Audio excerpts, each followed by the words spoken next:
नीट paper फुटी प्रकरणात सीबीआयने अटक केलेल्या 11 जणांमध्ये आणखी एका मनीषाची भर पडली। या प्रकरणी आज अखेर मनीषा नावाच्या 3 जणींना अटक झाली आहे। विशेष म्हणजे या तिन्ही मनीषा पुण्यातल्या आहेत। सीबीआयने पेपर फुटी प्रकरणी मनीषा संजय हवालदार या महिलेला अटक केली आहे। पाहुयात यावरचा हा स्पेशल रिपोर्ट। पैसे कमावण्याची मनीषा बाळगणाऱ्या पुण्यातल्या 3 मनीषा।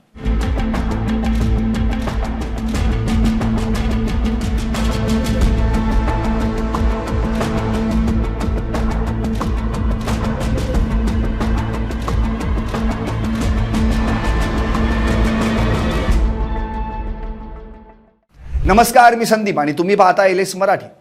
नीट पेपर फुटी प्रकरणात सीबीआयने पुण्यातून अटक केलेली मनीषा संजय हवालदार ही देखील या प्रकरणातली मास्टरमाइंड निघाली।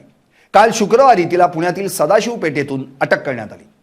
विद्या प्रसारिणीच्या शेठ हिरालाल सराफ प्रशालेच्या मुख्याध्यापिका म्हणून कार्यरत असलेली ही मनीषा हवालदार येत्या जून महिन्यात सेवानिवृत्त होणार होती।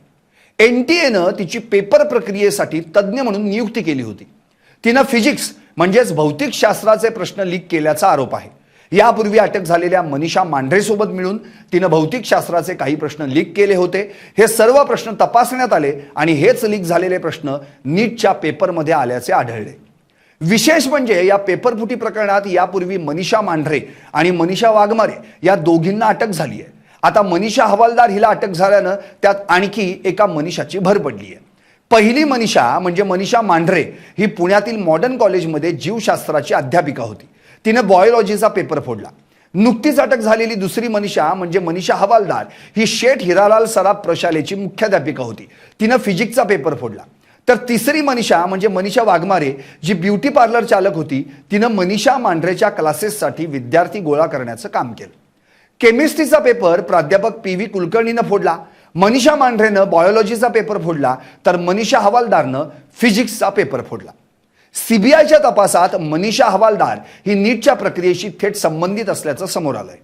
प्रश्नपत्रिका तयार करण्याच्या प्रक्रियेसंदर्भातील महत्त्वाची माहिती तिच्याकडे उपलब्ध होती। एप्रिल 2026 दरम्यान तिने भौतिकशास्त्र विषयातील काही प्रश्न सह आरोपी प्राध्यापक मनीषा मांढरे हिच्यासोबत शेअर केल्याचा आरोप आहे। तपासादरम्यान तिने दिलेले प्रश्न आणि प्रत्यक्ष नीटमधील प्रश्न जुळल्याचं सीबीआयने म्हटलंय। आता हवालदारच्या अटकेनंतर फिजिक्स म्हणजेच भौतिकशास्त्र विषयातील प्रश्न गळतीच्या तपासालाही अधिक गती आली आहे। चौकशीतून आणखी काही नावं समोर येण्याची शक्यता वर्तवण्यात येते।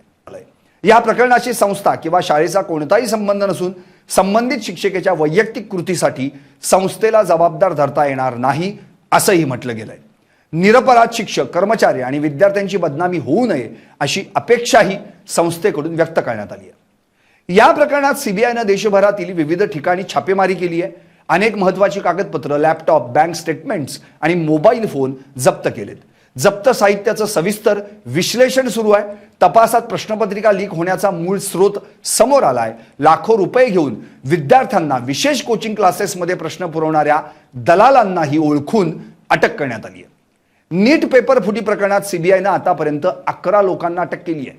कोण आहेत ते 11 जण जाणून घेऊयात ग्राफिक्सच्या माध्यमातून। महाराष्ट्रातून अटक झालेले 7 आरोपी। मनीषा हवालदार पुणे सीबीआयच्या ताब्यात। शिवराज मोठेगावकर लातूर सीबीआय कोठडी। प्रल्हाद कुलकर्णी पुणे सीबीआय कोठडी। मनीषा मांढरे पुणे सीबीआय कोठडी। मनीषा वाघमारे पुणे सीबीआय कोठडी।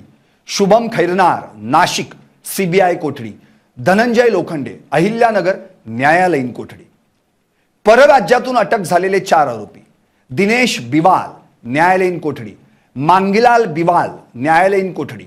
विकास बिवाल न्यायालयीन कोठडी आणि यश यादव न्यायालयीन कोठडी। एकूणच काय तर नीट पेपर फुटी प्रकरणी आतापर्यंत दिल्ली, जयपूर, गुरुग्राम, नाशिक, पुणे, लातूर आणि अहिल्यानगर या विविध ठिकाणांहून 11 आरोपींना अटक करण्यात आली आहे। त्यात पैशासाठी चटावलेल्या पुण्यातील 3 मनीषा आहेत। हा निव्वळ नामसाधर्म्याचा योग, बाकी तिघींनी केलेलं कुकर्म मात्र एकच।